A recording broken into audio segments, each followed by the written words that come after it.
Good morning મિત્રો, આજે સ્વાગત છે તમારા આજના નવા વ્લોગમાં. તો આજે હું નાઇટ શિફ્ટમાં નોકરી જઈને આવી ગયો છું. આર્યનભાઈને બધા રૂમ પર હતા, તો હવે મસ્ત ચા નાસ્તો કરીશું. આર્યનભાઈ આજે શું બનાવે છે કંઈક આર્યનભાઈ કહેશે તમને. તો મિત્રો આજે આપણે સવારમાં ચા નાસ્તામાં બટાકા પૌવા ચાનો પ્રોગ્રામ છે. તો આપણે ત્યાં જોઈ શકો છો કે ટામેટા ડુંગળીને કટિંગ કરવા બેસી ગયા છીએ આપણે, બરાબર.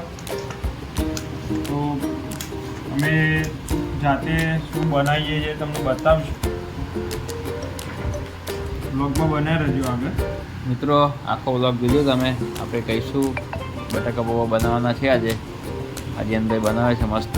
આર્યનભાઈ શેફ છે 5 સ્ટાર હોટલના. તો અમિતભાઈ નાઇટ શિફ્ટ કરીને 8 વાગે આવી ગયા છે રૂમ પર. તો બટાકા પૌવાનો ચાનો સામાન લઈ હવે આપણે બનાવીશું બટાકા પૌવા. મિત્રો આ બટાકા પૌવા બનીને તૈયાર થઈને આવી ગયા છે.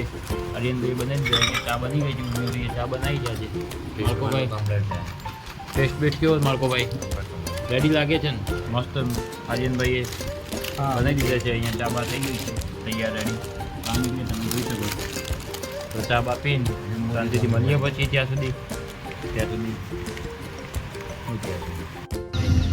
આપણા મિતભાઈ નવો ફોન લાવ્યા છે, એ બાબતે ફીચર જોવું છે. જુઓ તમે જોઈ શકો છો મિત્રો નવા ફોનમાં કેમેરાનું રિઝલ્ટ ફીચર ચેક કરતા હતા અમે અત્યારે ફ્રી પડે તો ચેક બેક થઈ ગયું છે કમ્પ્લીટ. એક નંબર ફોન છે અત્યારે તો જોઈ શકો ફોન.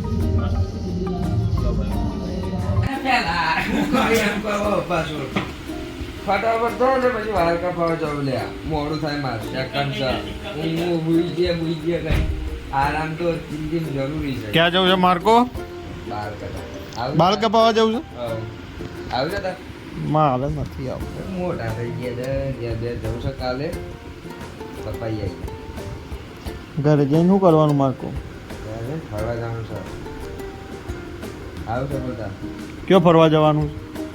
તને થોડું બધું કહેવાય લે. હાય અરે મને કેવું તો પડે ને યાર તારા. ના કહેવાય કેમ?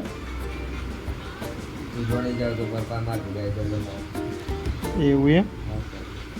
હેલો ગાઈસ, તો અમે હવે ચા નાસ્તો કરી વાળ કપાવવા માટે જઈએ છીએ. અમારા માર્કોભાઈને વાળ કપાવવાના છે અને અમારા મિતભાઈને વાળ કપાવવાના ગાઈસ. તો હવે મળીએ ત્યાં જઈને દુકાને. વાળ કપાઈ જવાના મિત્રો આજે આપણે ફાઇનલી આજે વાળ કપાઈ જવાના આપણે. ફાઇનલી મિતભાઈ આજે મુહૂર્ત આવી ગયું છે વાળ કપાવવાનું. કમિટમેન્ટ કરીને આવ્યા છે તો કપાઈને જ આવતું આ.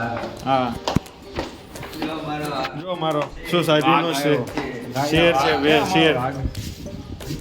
બે ચોખત ખાલી મેવાનો અવાજ વાપરેલો છે બસ. જુઓ એની કામ વગર બોલવાનું નહીં.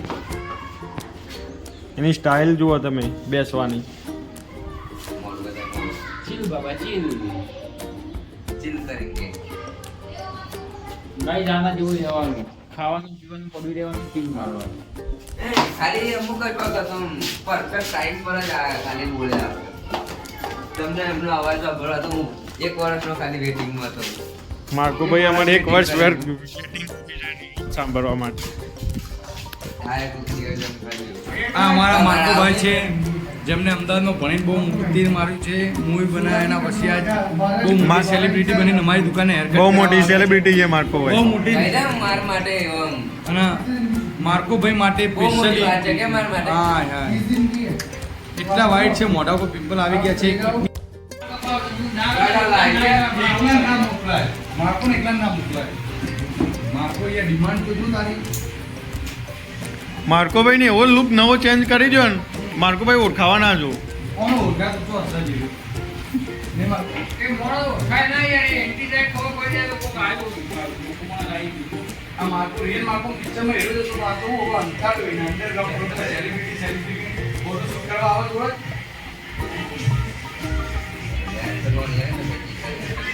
હા સેલિબ્રિટી જ છે માર્કોભાઈ.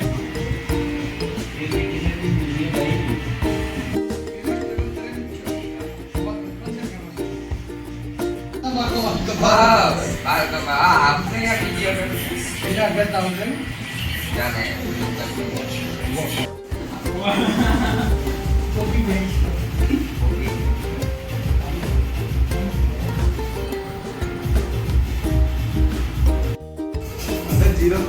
માર્કોભાઈનું ફાઇનલી ન્યૂ લુક.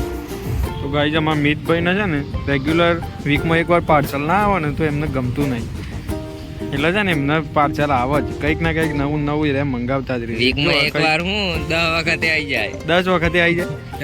કારણ કે વણ જો આવું નવું કોઈક પાર્સલ આવ્યું છે તે પાર્સલ લેવા ઊભા થઈ ગયા. જોઈએ પાર્સલમાં હું મંગાવ્યું છે ભાઈ. ડિલિવરી બોય જોડે તો આમ ઘર જેવો ઘર જેવો સંબંધ થઈ ગયો ને. જો તમે જોઈએ પડે એક બીજો હોય છે.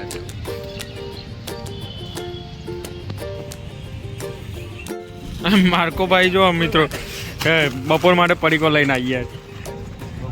બપોરે એવું ખાવાનું નહીં, પડીકો ખાઈ લેવાનું. મિતભાઈનું પાર્સલ. આપણું પાર્સલ આવી ગયું છે. હવે બતાવવા એવું છે નહીં, હું છે બધું સિક્રેટ છે બતાવવાનું. અનબોક્સિંગ કરી